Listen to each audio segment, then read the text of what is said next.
அப்போ இவனோட போய் இவங்களும் பணம் வாங்கிட்டாங்க, அவங்களும் பணம் வாங்கிட்டாங்க. அப்புறம் கடைசியாக என்ன நடந்தது? உஸ்மானிய கிலாஃபத்துக்கும் அந்த மக்காவுக்குமான தொடர்பு கட் பண்ணி விட்டு அப்புறம் இவங்க 2 பேரையும் மோத விட்டு அவன் பாட்டுக்கு தனியாக போயிட்டான்.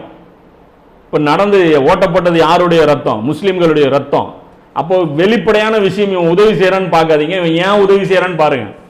அது அல்லாஹ் குர்ஆன்ல சொல்றான். ஏன்னா அந்த ஆதம் இப்லீஸுடைய ஸ்டோரியிலேயே அது ஒரு படிப்பினை பொதித்து வச்சிருக்கு. அதே மாதிரி இவர் எடுத்துங்க, இப்போ சமீபத்தில் போன வருஷம் இவர் ஸ்டேட்மெண்ட் கொடுக்குறாரு. மன்னர் அமெரிக்காவில் நியூயார்க்கில் ஸ்டேட்மெண்ட் கொடுக்குறாரு. இந்த மாதிரி வஹாபிசத்தை நாங்கள் பரப்பலை. 1979க்கு முன்னாடி சலஃபி மதரசாக்கள் நாங்கள் நிறுவலை, உலகம் பூரா நாங்கள் நிறுவலை.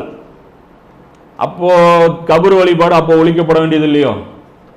1924 79 வரைக்கும் கபர் வழிபாடு ஒரு டேஞ்சரான வழிபாடு இல்லையா? தௌஹீதுக்கு முரணான வழிபாடு இல்லையா?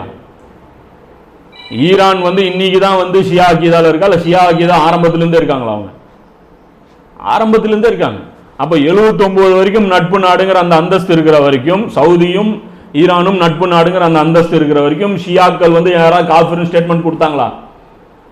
2 பேரும் ஒரு டேபிளில் உட்காந்து சாப்பிடும் போது ஷியாக்கள் காஃபிர் ஃபத்வா காட்டுங்கள பார்ப்போம். அதுக்கு யாருமே கொடுக்கல. இப்போ திடீர்னு ஷியாக்கள் காஃபிரு, ஷியா அக்கீதா ரொம்ப ஆபத்தானது, யாரை வேணாலும் எது யூதன் கூட துரோகி, எதிரி, இவன் துரோகி. அப்போ வரலாற்றில் செஞ்ச துரோகம்லாம் இப்போ பட்டியல் போடுறாங்க. ஏதான் போடுறாங்க? இது பின்னாடி காரணம் என்ன? முகமது பின் சல்மான் சொல்கிறாரு, இதை நாங்கள் செய்யலை, அமெரிக்கா சொல்லி தான் நாங்கள் இந்த தாவாவை செஞ்சுட்டு இருக்கிறோங்கிறாரு. அப்போ அல்லாஹ்விடத்தில் நன்மைக்காக தௌஹீது பிரச்சாரத்தை நாங்கள் ஏவவில்லைங்கிறாரு.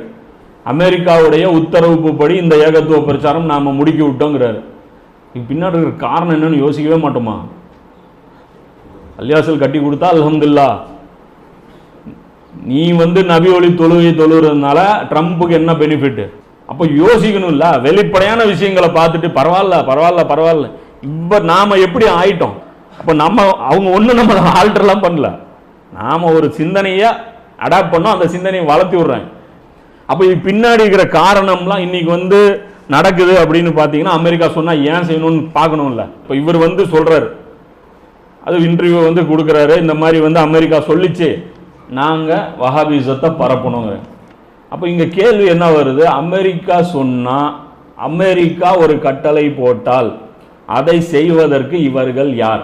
அமெரிக்கா எந்திரினா நாங்கள் எந்திரிச்சோம், அமெரிக்கா உட்காருனா நாங்கள் உட்கார்ந்தோம் அப்படின்னா இதுதான் சலஃபுடைய மன்னஜா? இப்படி தான் அபூபக்கர் கிஸ்ரா எந்திரினா எந்திரிச்சாரு, உட்கார்